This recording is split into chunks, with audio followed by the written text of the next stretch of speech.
CM ಪರಿಹಾರ ನಿಧಿ ನಕಲಿ bill scam ಈಗ ಕಳ್ಳನೊಬ್ಬ ಸಿಕ್ಕಿಬಿದ್ದಿದ್ದಾನೆ. ನಕಲಿ ವೈದ್ಯಕೀಯ ಡಾಕ್ಯುಮೆಂಟ್ ಅನ್ನು ಕ್ರಿಯೇಟ್ ಮಾಡಿಕೊಳ್ಳುತ್ತಿದ್ದ.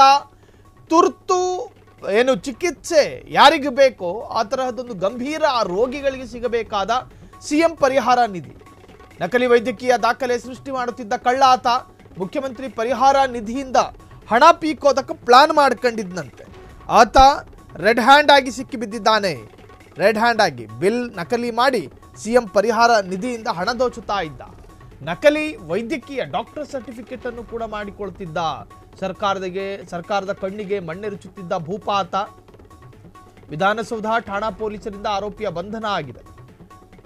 ನೋಡಿ, ಮುಖ್ಯಮಂತ್ರಿ ಪರಿಹಾರ ನಿಧಿ ಅಂತಿರುತ್ತೆ. ರಾಜ್ಯದ ತುರ್ತು ಚಿಕಿತ್ಸೆ ಅಗತ್ಯ ಇರತಕ್ಕಂತಹ ರೋಗಿಗಳಿಗೆ ಸಿಗಬೇಕಾಗಿರುವಂತಹ ಆರ್ಥಿಕ ಸಹಾಯ ಅದು. ಅದನ್ನು ಪಡೆಯೋದಕ್ಕೆ ಸಿಎಂ ಪರಿಹಾರ ನಿಧಿ ಅಂತ ಒಂದಿರುತ್ತೆ ಸರ್ಕಾರದ ವತಿಯಿಂದ. ನಕಲಿ ವೈದ್ಯಕೀಯ ದಾಖಲೆಗಳನ್ನು ಮಾಡ್ತಾನಾತ.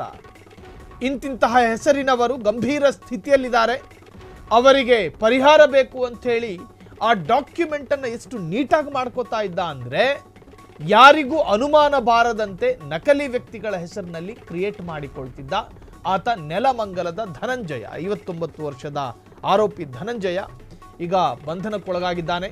ತುರ್ತು ಚಿಕಿತ್ಸೆ ಅಗತ್ಯವಿರುವ ರೋಗಿಗಳಿಗೆ ನೀಡಲಾಗುವ ಆರ್ಥಿಕ ಸಹಾಯ ಪಡೆಯಲು ನಕಲಿ ಆಸ್ಪತ್ರೆಯ ಬಿಲ್ಗಳನ್ನು ಮತ್ತು ವೈದ್ಯಕೀಯ ದಾಖಲೆಗಳನ್ನು ಈತ ಸಲ್ಲಿಸುತ್ತಿದ್ದ ಎಂಬುದು ಈಗ ತನಿಖೆ ನಂತರ ಗೊತ್ತಾಗಿದೆ.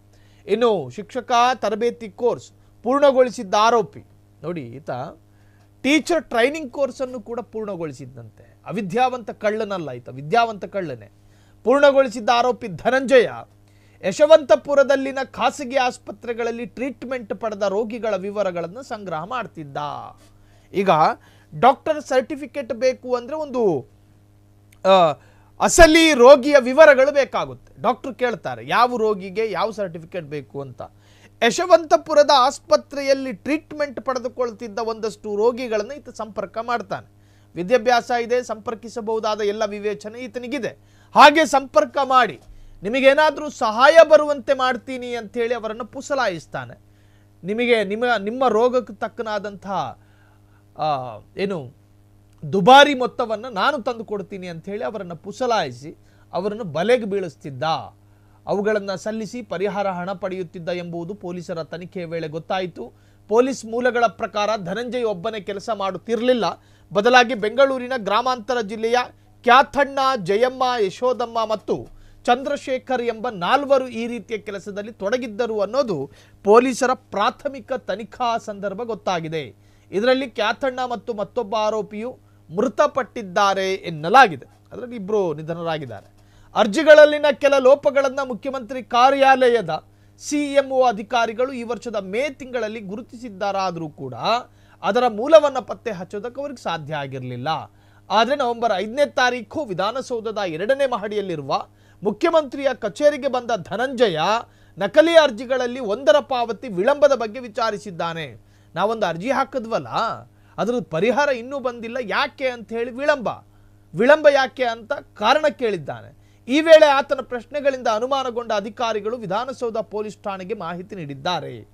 ಆರೋಪಿಯನ್ನ ಪೊಲೀಸರು ವಿಚಾರಣೆ ನಡೆಸಿದಾಗ ವಿಷಯ ಬೆಳಕಿಗೆ ಬಂದಿದೆ. ಹಲವು ಜನರಿಂದ ಅವರ ಆಧಾರ್ ಸಂಖ್ಯೆ, ಬ್ಯಾಂಕ್ ಖಾತೆ ವಿವರಗಳನ್ನು ಮತ್ತು ಇತರೆ ಆತನ ಪರ್ಸನಲ್ ಮಾಹಿತಿಯನ್ನು ಆರೋಪಿ ಧನಂಜಯ ಸಂಗ್ರಹ ಮಾಡ್ತಿದ್ದ.